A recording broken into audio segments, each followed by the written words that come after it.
अगर आप लोग मुझे इंस्टाग्राम पे फॉलो करते हैं तो आप लोगों ने देखा होगा कि पिछले 1-2 महीनों से मैंने सैंडबैग ट्रेनिंग करनी स्टार्ट की है। तो इस वीडियो में उसी की बात करूंगा कि इसके क्या बेनिफिट्स हैं और मैंने इसे क्यों स्टार्ट किया। तो चलिए वीडियो शुरू करते हैं।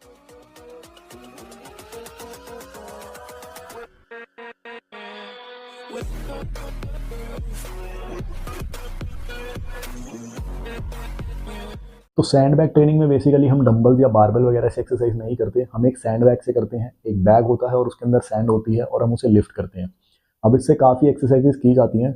अब सैंडबैग ट्रेनिंग ज़्यादातर क्रॉसफिट और स्ट्रॉन्गमैन गेम्स में होती हैं। सैंडबैग्स और सैंडबैग ट्रेनिंग करते हुए लोग आपको नॉर्मली किसी जनरली जिम में इतने नहीं मिलते हैं और काफ़ी कम जिम्स में ये इक्विपमेंट अवेलेबल होता है और लोग इसकी ट्रेनिंग करते हैं। तो सैंडबैग ट्रेनिंग के बारे में मुझे भी सोशल मीडिया के थ्रू ही पता चला था, from a YouTuber the stone circle.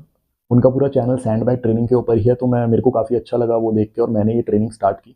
तो बेसिकली मैंने सैंडबैग कोई परचेज़ नहीं किया, मैंने घर पे जो नॉर्मल सीमेंट के कट्टे होते हैं उन्हीं को लिया है और उनके अंदर रेता भरा है, रेत जिसे हम कहते हैं। तो वो मैंने खरीदी और फिर अंदर फिल किया और अपना एक ऐसे सैंडबैग बनाया है जो करेंटली अभी 26 केजीज़ का है, क्योंकि मैं स्टार्टिंग अभी कर रहा हूँ। तो मैं कम से स्टार्ट करना चाहता हूँ और मैं इससे बहुत ज़्यादा एक्सरसाइजेस भी नहीं करता हूँ। मैं 1 या 2 एक्सरसाइज करता हूँ। सबसे पहले तो करता हूँ सैंडबैग टू शोल्डर कैरीज और दूसरा बियर हग कैरीज। बारबेल और डंबल्स से एक्सरसाइज करके जो हमें बेनिफिट्स नहीं मिल पाते वो हमें सैंडबैग ट्रेनिंग से मिल जाते हैं। तो देखिए, सबसे पहला फ़ायदा तो ये है, it helps to build muscle and strength. ये ऑब्वियस सी बात है, जब भी हम कुछ हैवी लिफ्ट करते हैं तो हमारा मसल और स्ट्रेंथ बिल्ड होता है। इसका दूसरा बेनिफिट ये है कि हमारी स्टेबलाइजिंग मसल्स बहुत ज़्यादा स्ट्रांग होती हैं इससे। तो देखिए होता क्या है, जो हम बारबेल और डंबल लिफ्ट करते हैं उनमें वेट स्टेबल होता है। जैसे बारबेल का अगर मैं एग्जांपल दूँ तो राइट हैंड साइड में भी बराबर वेट होता है और लेफ्ट हैंड साइड में बराबर वेट होता है, तो वहाँ पे वेट स्टेबल होता है। वहीं मैं सैंड बैग की बात करूँ तो जब आप सैंड बैग लिफ्ट करेंगे तो उसमें वेट जो अंदर सैंड है वो स्टेबल नहीं रहती, उसकी शेप चेंज होती रहती है और सैंड इधर उधर शिफ्ट होती रहती है। और बारबेल और डंबल में ऐसा नहीं होता है, वो कांस्टेंट रहते हैं, वो स्टेबल रहते हैं। हमारी कोर मसल्स, हमारी और भी स्टेबलाइजर मसल्स काफ़ी ज़्यादा मेहनत करती हैं, काफ़ी ज़्यादा वर्क करती हैं स्टेबल रखने में लिफ्ट को, और हम सही से उसे सैंड बैग को लिफ्ट कर पाएँ। क्योंकि आप नोटिस करेंगे जब भी आप सैंड बैग को उठाएंगे या पकड़ेंगे तो वहाँ से सैंड प्रेस होती रहती है या फिर वो इधर उधर शिफ्ट होती रहती है, जिस वजह से हमारी बॉडी को स्टेबलाइज रखने के लिए काफ़ी वर्क करना पड़ता है और इसी से हमारी स्टेबलाइजिंग मसल्स स्ट्रांग होती हैं। एक और बेनिफिट इसका ये है कि हमारी ग्रिप स्ट्रेंथ को बहुत ज़्यादा इंप्रूव करती है। तो देखिए, बारबेल और डंबल्स में क्या होता है, वो हमारी ग्रिपिंग के हिसाब से बने होते हैं, उन्हें ग्रिप करना बहुत ज़्यादा ईजी होता है। बट सैंड बैग में ऐसा नहीं होता। बारबेल में क्या होता है, रॉड पूरी हमारे हाथों के हिसाब से होती है जिसे हम ईजिली पकड़ लेते हैं, बट सैंड बैग को ग्रिप करना इतना ईजी नहीं होता है।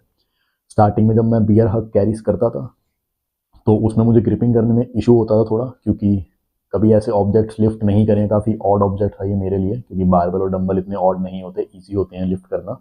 क्योंकि इसकी ग्रिपिंग हमारे हिसाब से नहीं बनी होती है कि नॉर्मल बैग है, नॉर्मल बोरा है जिसमें ग्रिपिंग के लिए कोई हैंडल्स नहीं है, कोई रॉड्स नहीं है, तो उसके लिए हमें थोड़ा एडजस्ट करना पड़ता है। क्योंकि मैं इससे 2 ही एक्सरसाइज सिर्फ करता हूँ, बियर हग कैरीज जिसमें स्टार्टिंग में मुझे थोड़ी प्रॉब्लम हुई थी, और दूसरी एक्सरसाइज में करता हूँ sand bag to shoulder carries. अब उसमें भी नहीं, बैग को मैं सबसे पहले फ्लोर से जब उठाता हूँ तो मुझे ग्रिपिंग अलग रखनी पड़ती है। जब अपनी नीज़ पे रखता हूँ तो ग्रिप चेंज करनी पड़ती है, और नीज़ के बाद जब मैं ऊपर अपने शोल्डर तक लाता हूँ तो भी ग्रिप चेंज करनी पड़ती है। तो हर मूवमेंट में, हर फेज में उस मूवमेंट के मुझे बार बार अपना ग्रिप चेंज करना पड़ता है, कभी उसे टाइट करना पड़ता है। तो और ऊपर से सैंड भी शिफ्ट होती रहती है जिस वजह से स्टेबलाइजेशन बहुत ज़्यादा वर्क करती है। साथ के साथ ग्रिप स्ट्रेंथ बार बार बहुत ज़्यादा चैलेंज होती है, क्योंकि ग्रिपिंग बार बार चेंज करनी पड़ती है। और ग्रिप स्ट्रेंथ के बाद इसका फ़ायदा ये है कि ये रियल वर्ल्ड स्ट्रेंथ बिल्ड करती है। तो देखिए, रियल लाइफ में हम लोग बारबेल और डंबल जैसा कुछ भी नहीं उठाते हैं अपनी डेली रेगुलर लाइफ में, क्योंकि कोई भी ऐसा ऑब्जेक्ट हम अपनी रेगुलर लाइफ में लिफ्ट नहीं करते जिसका वेट हर जगह से स्टेबल होता है, बराबर डिस्ट्रीब्यूटेड होता है, बारबेल की तरह राइट हैंड साइड और लेफ्ट हैंड साइड इक्वल हो। बट ऐसा रियल लाइफ में कोई ऑब्जेक्ट हम लिफ्ट नहीं करते जहाँ जो हमारी ग्रिपिंग के हिसाब से, जिसमें हैंडल्स होते हैं, या हम उसे आराम से लिफ्ट कर लें, बारबेल की तरह ग्रिप करके उठा पाएँ।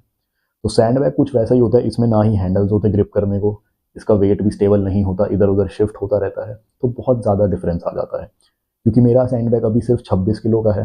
26 केजी सुनना बहुत हल्का लगता है, बट बारबेल पे 26 केजी किसी एक्सरसाइज में थोड़ा ईजी हो जाता है, like shoulder over head press या फिर स्क्वाट्स वगैरह, क्योंकि ग्रिपिंग बहुत ईजी होती है, वेट इक्वली डिस्ट्रीब्यूटेड होता है।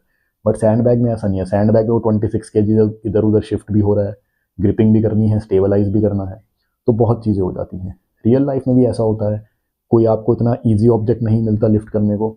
बस एक सबसे बड़ा डिसएडवांटेज सैंड बैग का ये रहता है कि इसमें हम वेट को एडजस्ट नहीं कर पाते ईजिली, क्योंकि बारबल और डंबल्स में क्या होता है, आप अपने वेट को बढ़ा घटा सकते हो बहुत ईजिली, बट सैंड बैग में ऐसा ऑप्शन नहीं होता। या तो एक नया हैवी सैंड बैग खरीदना पड़ेगा या फिर इसमें सैंड भरनी पड़ेगी, जो बारबल पे प्लेट लगाने जितना ईजी टास्क नहीं है। तो दोस्तों ये था आज का वीडियो एंड आई होप आप लोगों को ये वीडियो अच्छा लगा होगा। तो प्लीज़ इस वीडियो को लाइक करें, शेयर करें और मैं मिलूंगा आप लोगों से अपने अगले वीडियो में।